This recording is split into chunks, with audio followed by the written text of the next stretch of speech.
it'd be really kind if you decided to listen to episode 8 of Fresh Floppies.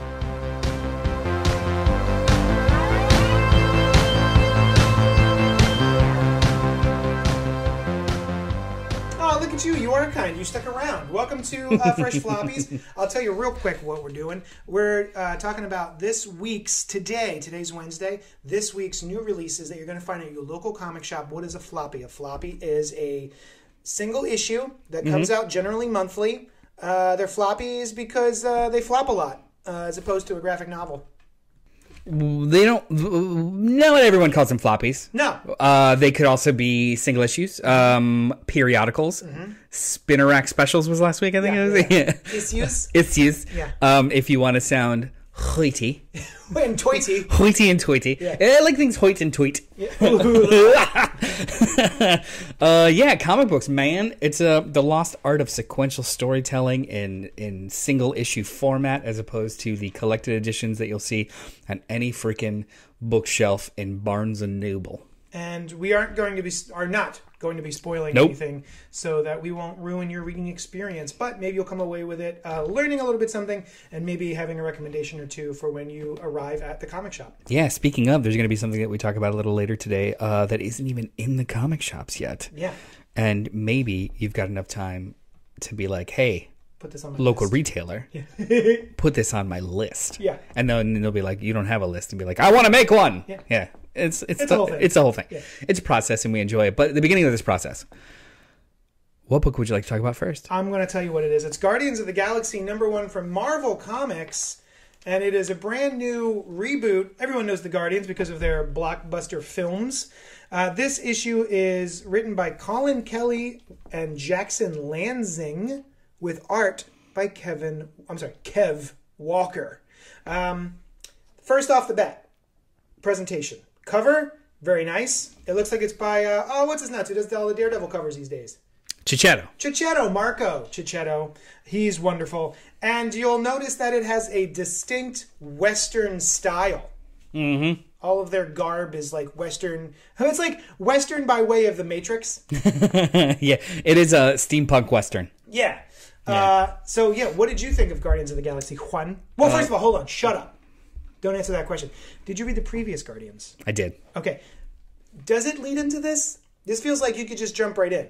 You can jump right in. Great. But it doesn't contradict where that book left off. Wonderful. Yeah. The previous run of Guardians of the Galaxy, written by Al Ewing, with, I think, main art by Juan Friguera? Sounds good. Juan. Yeah, good guy. Good guy. My favorite one. And it was it was Al Ewing, so it was kind of like existential and ephemeral. There's a whole subplot of Star-Lord being shunted into another universe where he lived for hundreds of thousands of years, and another plane of existence, and became the actual Star-Lord. What? Like a Lord of the Sun. Wow. Yeah, it was a very weird, but he also was in polyamorous relationships, so he's queer. I mean, if you're that old, you're gonna... No, polyamorous. I'm sorry. Polyamorous. He was like a third. He was in a throuple. Yeah. Yeah, polyamorous. I'm sorry, my terminology. So he's on the spectrum. He's on the rainbow. He rides the rainbow, and you know what? His new costume. Rides the rainbow. Is that a thing? I've never heard rides the rainbow. Well, it's a thing. For now, it's a shirt. From now on, he rides the rainbow. Yeah. And then his costume when he came back too, it was like a cool rainbow flame thing. Oh man, yeah, Guardians. It was good. It was so incredibly out there, but good. I liked it. But then Al Ewing did about 20 issues and a mini event, and then they have been on the shelf for about a year. Okay. Like the book just kind of ended. It had a little capper of an ending, and then you haven't seen a regular Guardians book for almost a whole year, and this picks up literally in continuity, saying where they've been. You guys have been. Nobody's heard from you guys in over a year. Yeah. Oh, neat. Okay, cool. What did you think of this Western Guardians? I'm a fan of Colin Kelly and Jackson Lansing. Tell me, whomst. They're currently doing the new Captain America, which we'll talk about a little later. Aha. They're very good at world building. They're really, I think they did some Star Trek stuff too at IDW. Like, they're good. I like them. They're like really, really good journeyman comic book writers. Not unlike a Philip Kennedy Johnson, where you see the name multiple places and you're like, oh, I kind of dig them. Yeah. I think the Kev Walker does the work on this. Yeah. Like Kev Walker, these guys, and like the writing entertains me enough. Kev Walker keeps me here. Okay. So like, it's a little bit of a rough start. Like I like a good story that drops you in the middle of something, but that also kind of puts you behind the eight ball in regards to how much shorthand you can kind of give. There's too much shorthand here. And a lot of shorthand, brother. Not until the middle of the issue where I kind of have a bearing as to what's really going on, which is not a bad thing. It's just, I think I've seen it done better. Yeah. But overall, it's pretty damn fresh. Yeah. I really, really enjoyed it. This is a solid ass start. And then the big reveal at the end, I was like, okay. That's all right. what I was like, all right. Okay, you guys. I feel similarly about what you were just saying, being put behind the eight ball a little bit. Some of the dialogue, I was like, wait, what's happening? Who's doing what now? And then the reveal happens, and I went, oh, okay, the fall. Now that we know what the fall is, I thought maybe, the reason I asked you about the previous series is I was like, maybe a lot of this stuff already existed, and I just was unaware of it because I wasn't keeping up. So yeah, this is something that you can jump in on. I would say, obviously, it's a weird thing. Don't quit halfway through. Get to the end of the issue and make your decision then. I was tickled by the reveal at the end that we won't spoil. Yeah. Yeah. And I also, like, I love the character design in this book. There is kind of like a Western steampunk vibe to it. I love Nebula's redesign. Yeah. I will take a bullet for Gamora's redesign. Gamora's real. So cool. Yeah, that's dope as hell. I love Star-Lord's kind of like half-broken lens kind of John. The only one that kind of threw me off was Mantis, only because, isn't she green? They present her as pink-skinned in this whole book. And at first I thought, like, oh, that's just a part of the thing that she's doing with people's minds. Yeah. But no, she's pink throughout. And I'm like, it's not something that should kind of throw me off, but at first I didn't know it was Mantis because everywhere else she has always been green hued. For the last 25 years, she is green, and I don't know why she's pink here. Maybe they will explain it. Maybe. It wasn't enough to be like, to be real hardcore, fuck this book. Obviously. Yeah. But I was like, oh, that's supposed to be Mantis. Oh. Yeah. Okay. I assumed it was from the antennae. When they first present her, she's like a showgirl. Yeah. And then even later in the book, she's like paler skinned. Yeah. She's straight up So Caucasian there. I don't know. I didn't know that she had, I mean, I guess as a mantis, maybe it's something that they could do, but I like the aspects of her abilities that allow her to kind of change appearance also is not really if that's possible, has not been played into in like any of the 4 previous runs of Guardians of the Galaxy. Yeah. So if that's something that they're going to lean into, it just kind of threw me off at first. Oh, right on. I'm not a big enough Mantis fan. I love her in the movies, but honestly, I didn't even notice. So it's not like I've read a lot of her comic book. So you're not a real fan. No, I'm not a Mantis head. You're not a real fan. I'm a fake fan. That's fine. Yeah, you're real fans, real Mantis fans. I would say pretty fresh. Yeah, I'm pretty fresh. I think this is a really strong number 1, and if their time so far on the Captain America books is any indication, Jackson Lansing and Colin Kelly are good writers, and Kev Walker, dude. Yeah, it's a good looking book. Kev Walker, dude. That's what I'm saying. 2 of the strongest books. Well, I think the open secret is that the most consistently good book at Marvel is Daredevil.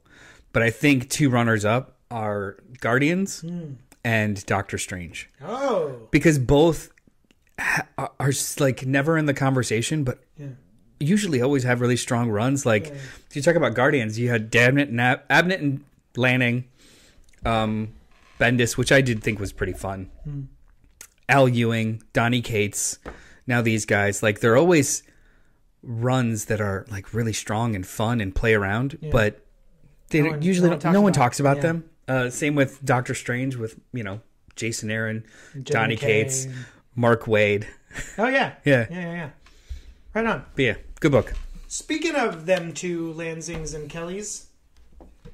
Lansing and Kelly. I think we're going to talk about, this is the fourth time I've mentioned it so far, Captain America. Cold War. It's Alpha. Alpha. So this is, Captain America is 2 books now. Yes. It is a Sam Wilson book and a Steve Rogers book. One is called Captain America: Symbol of Truth. The other one is called Sentinel of Liberty. Yep. A year ago, they started with a 0 issue. Yeah.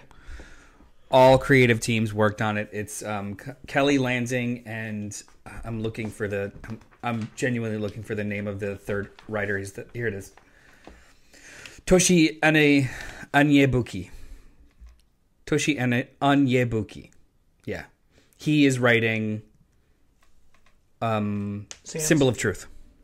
Yeah, Sentinel of Liberty is Lansing and Kelly, which is Steve, and Symbol of Truth is Sam Wilson. So they the band got back together in both books to kick off this event. What is it? A line event, or not a line-wide event, just a character event? Yeah. Like these smaller events across both books. Both books have not... I've been reading both. I'm up to date on both. They are not overlapping, really, at all, other than 1 or 2 nods. Yeah. They're bringing them back together with this, which was pretty interesting.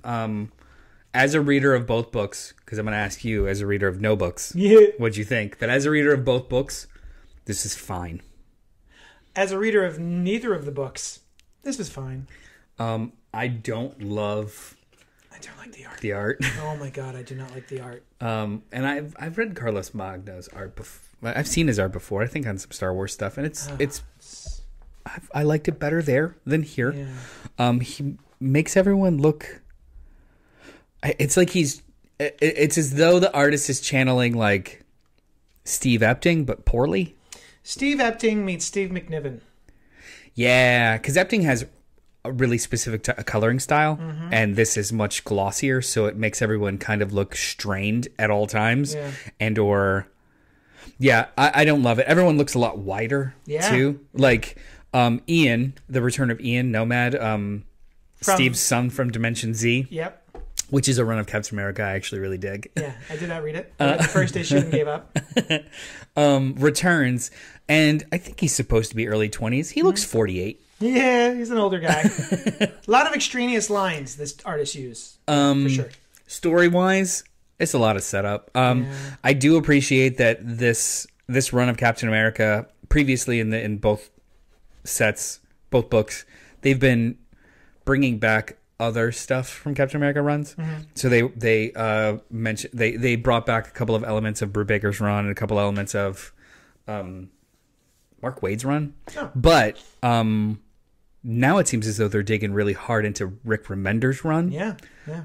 Which may be divisive.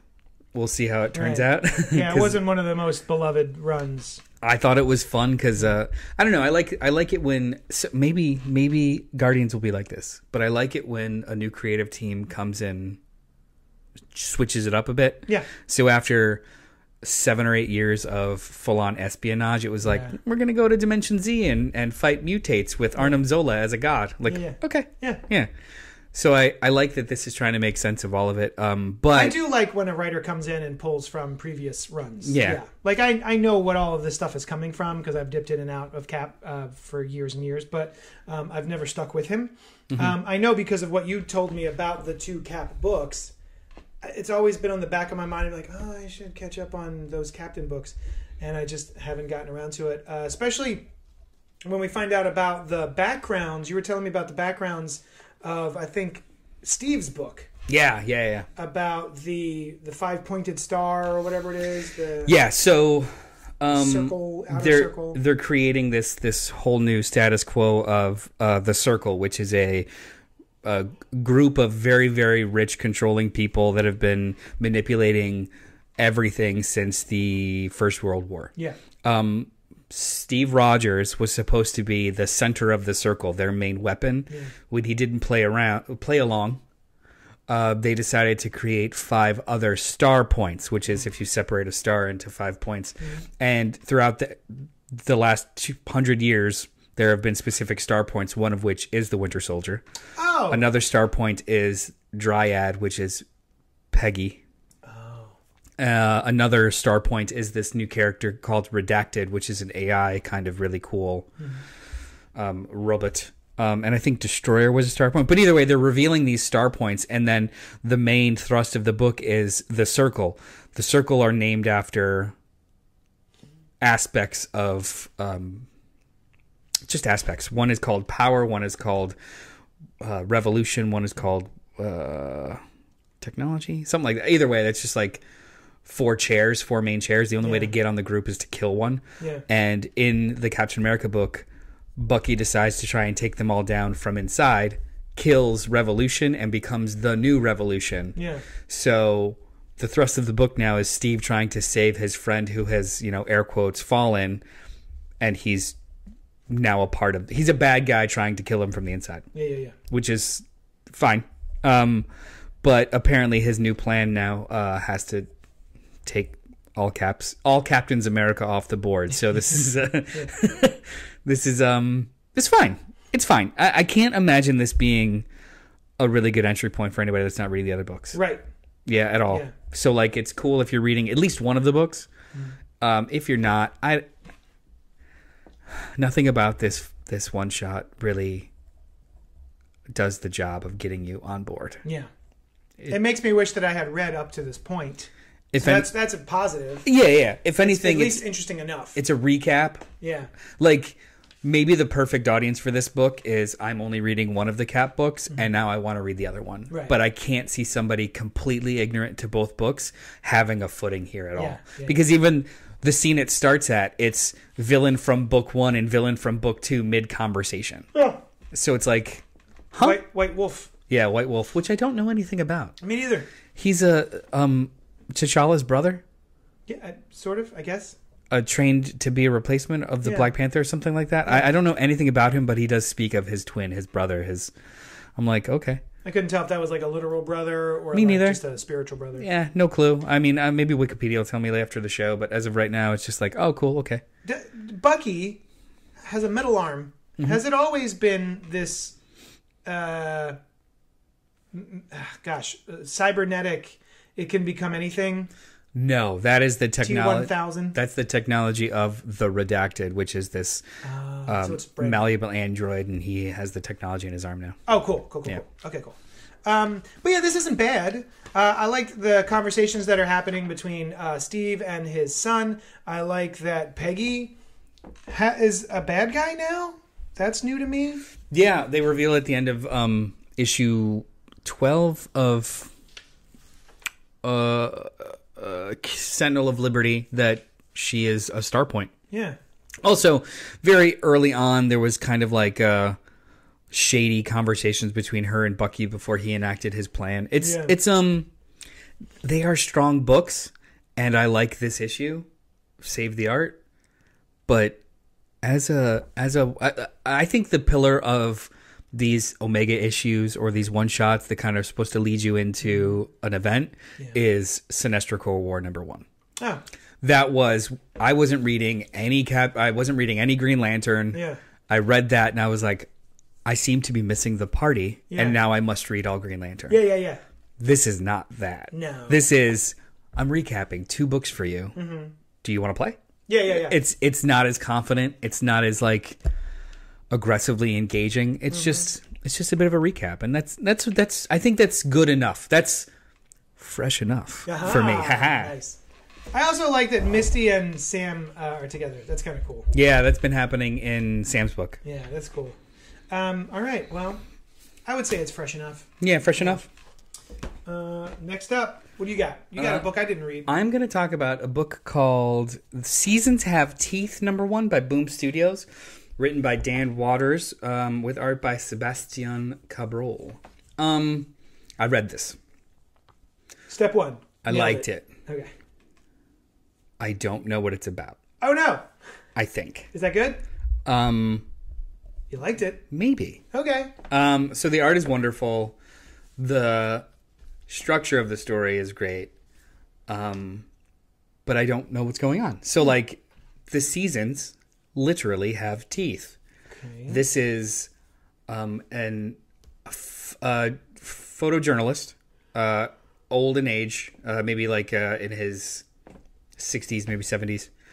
His wife has passed, and the town he is in is preparing for a weather event. Kind of like how you see hurricane preparation. It's coming through. Everyone evacuate. He is not evacuating because he wants to capture. Photojournalist man wants to capture like one last good shot. Some good pictures of the devastation while the rest of the town is leaving. It starts with him on a phone call with feels like an old editor talking about how, like, are you prepped? Are you ready to leave? And blah blah blah. He's lying to him. But then through flashback and then flashback meeting his wife and then what he's doing walking around town in the impending storm, you realize that it's not just a weather coming through, it's literally the embodiment of spring as a monster walking through the town destroying things. Oh. So it's a giant monster that is spring. It is a season. Huh. I guess the cover does say that, doesn't it? Yeah, if you're looking at it closely. This giant, like, horned monster that's made out of trees is passing through, like weather does.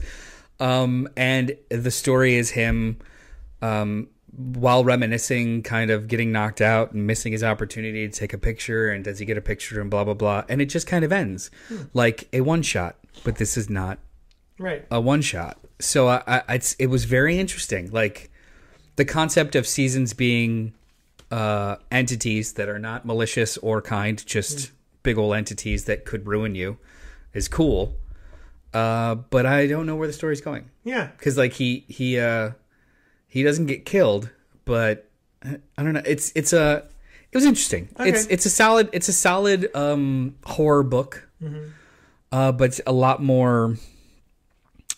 more ephemeral than it is like haunted by or chased by or tortured by monster. Yeah. I like Dan Waters a lot. He did a couple of books that I really enjoyed, like Homesick Pilots. And, that guy. Sure. That was a cool book. Some other stuff. I'm blanking now, but it's the kind of name that's just like, oh, this might be different, and he delivered. I think it's only supposed to be 4 issues.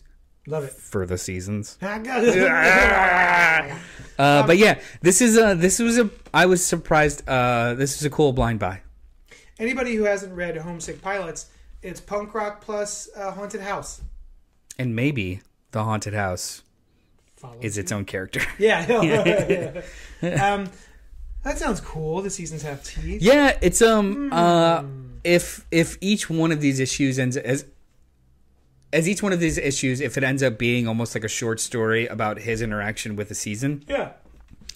Solid graphic novel at the end of it. Pretty cool. I think this is really it's got promise. I think people should check out the first issue. All right.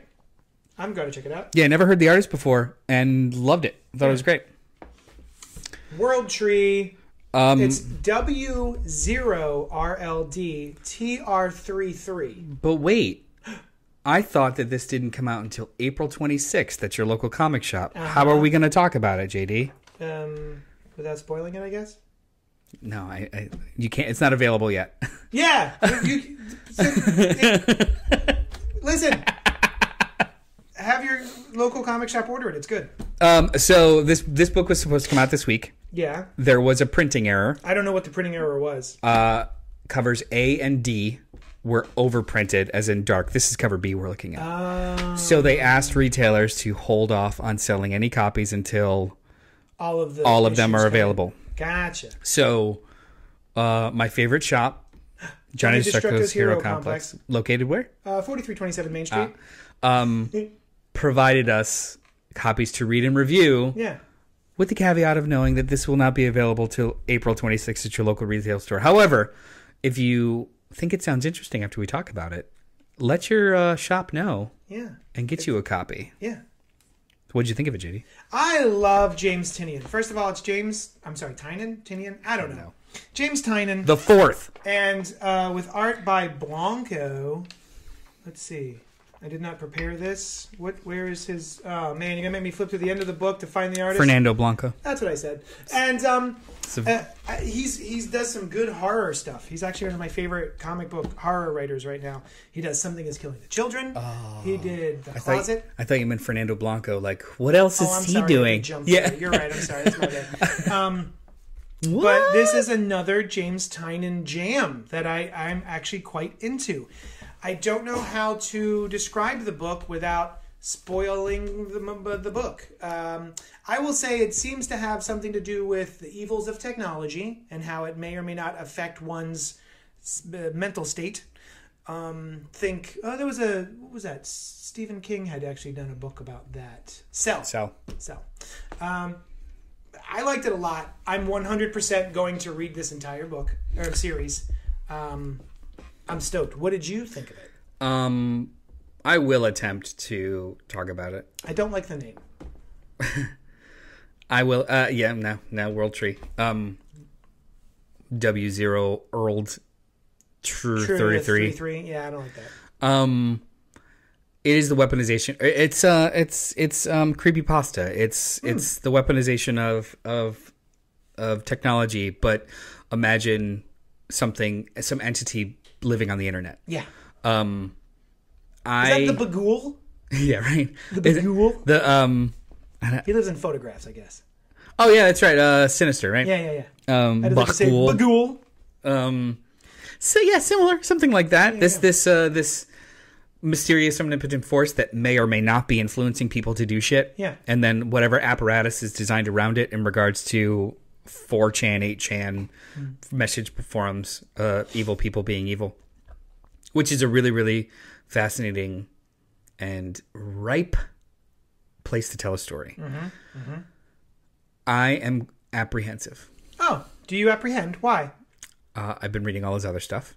And almost all of it, save for Something Is Killing the Children, has eventually lost me. Oh, no. Yeah, I'm completely up to date on Department of Truth.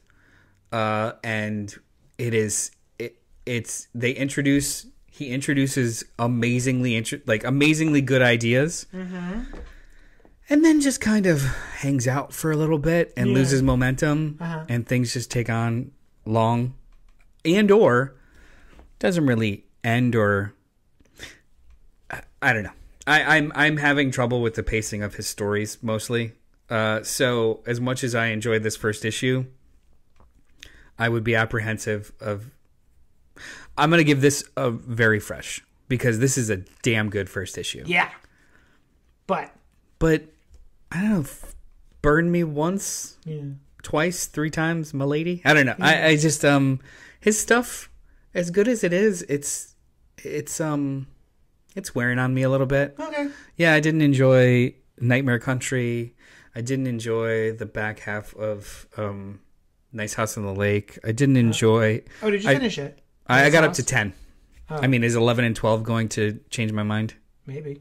All right, I'll finish it. But either way, I was having trouble from like issues 5 on. Oh, no kidding.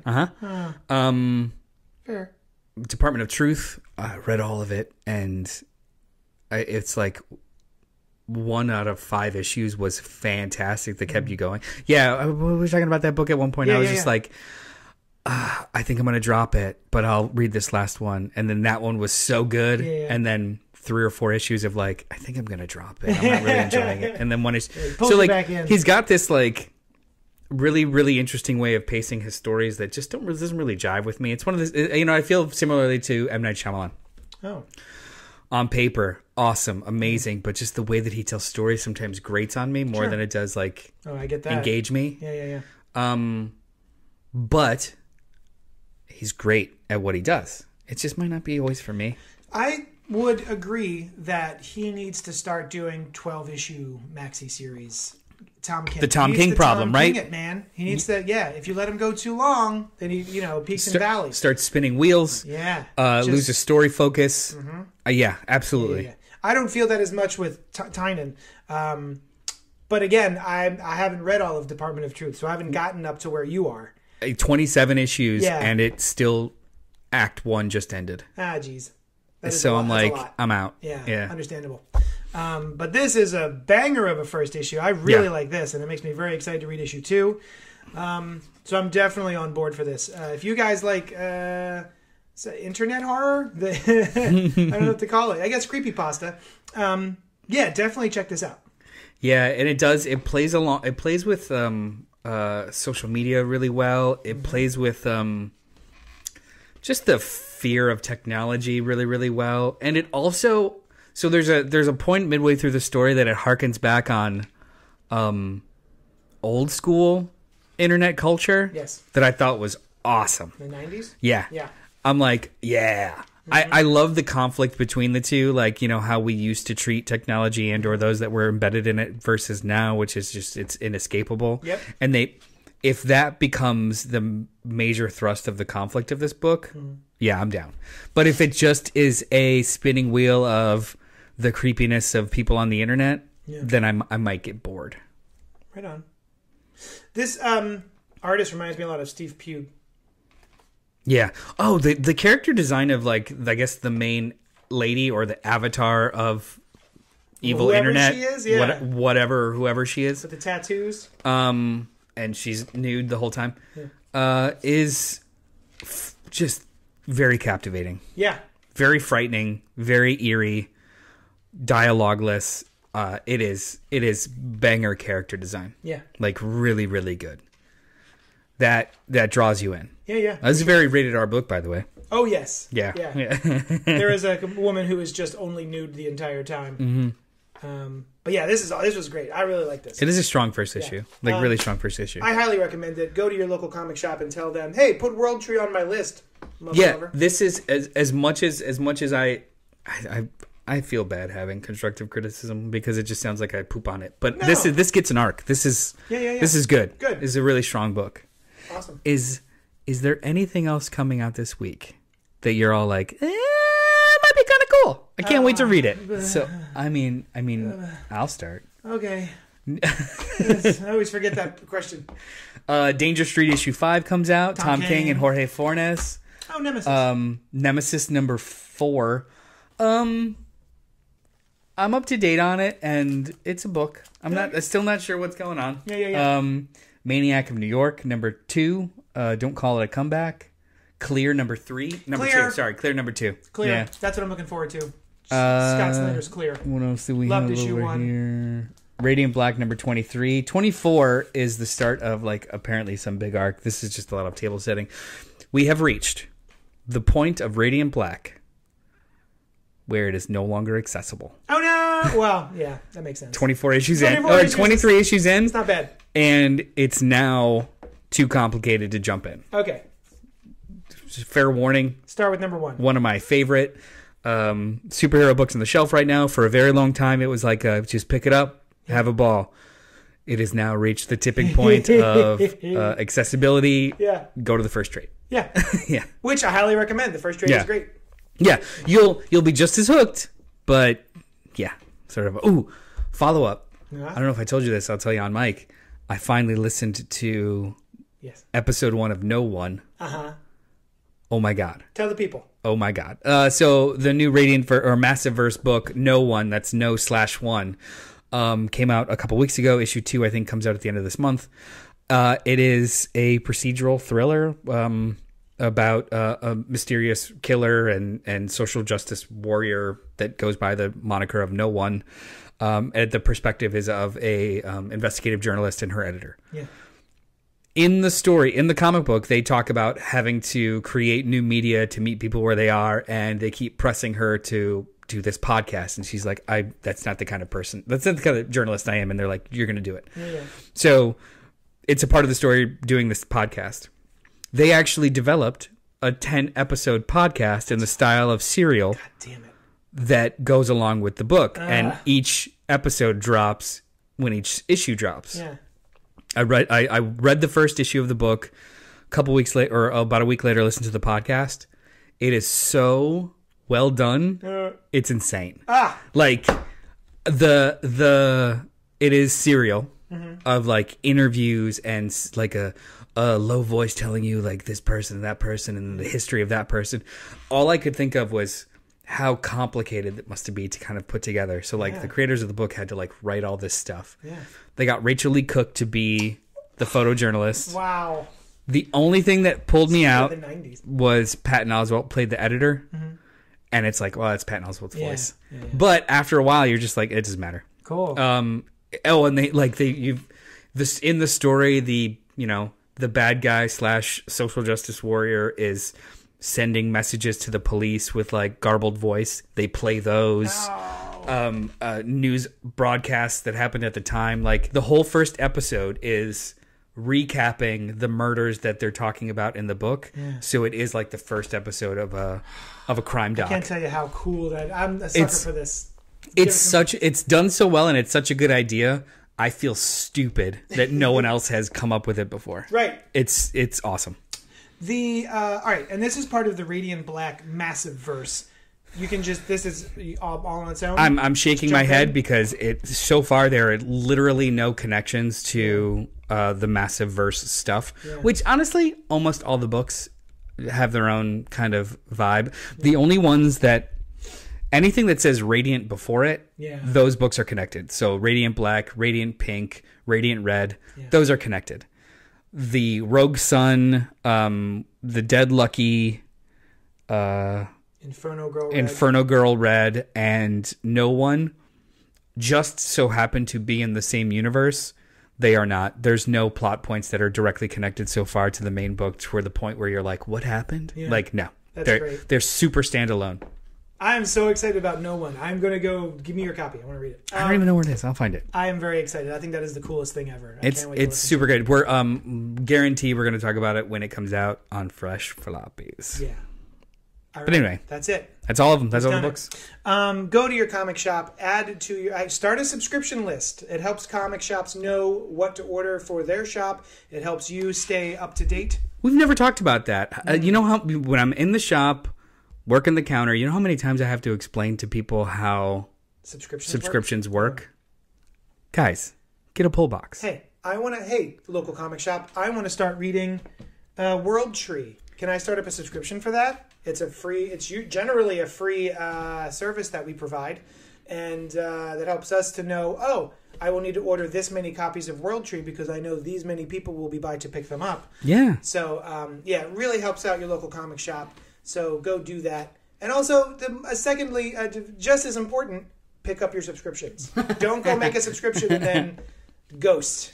Yeah, man. That will infuriate everyone. If I had $1 for every time somebody comes in like, this is my third shop. I've been searching for issue 3 of blah, blah, blah, and you guys don't have it on the stands. Like, I would have it for you if you just let me know. Do you want number 4? Because we'll order it explicitly for you. Yeah. Put your name on it, and you never have to search. Yep. That's it. Yep. Simple as that. That's great. And that's it. And then also join us tonight, Wednesday. It's pretty late in the day. We're starting this podcast, but every Wednesday night at 8:30 on YouTube and Twitch and Facebook, etc., etc. CultPop Podcast. Tonight we are talking about. Oh, we're going to talk about all of the Star Wars Celebration stuff that occurred this past weekend. All the announcements, movie, TV, comic book. I don't know, toys. We'll figure it out. We're going to talk about, and you know what? A couple of things broke today. Maybe we'll talk about it as well. Oh, great. Yeah. I got to go make the thumbnail and everything. Meh. All right. We will talk at you later. Doo-ka-doo-doo. It's impossible.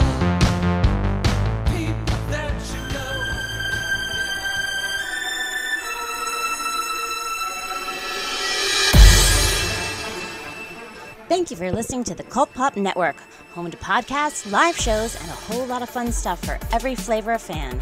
Follow us wherever you find your favorite podcasts, and be sure to join us live every Wednesday night at youtube.com/CultPopGo at 8 p.m. Eastern.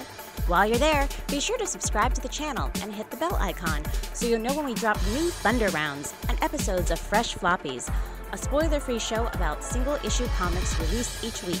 Until then, we'll talk at you later.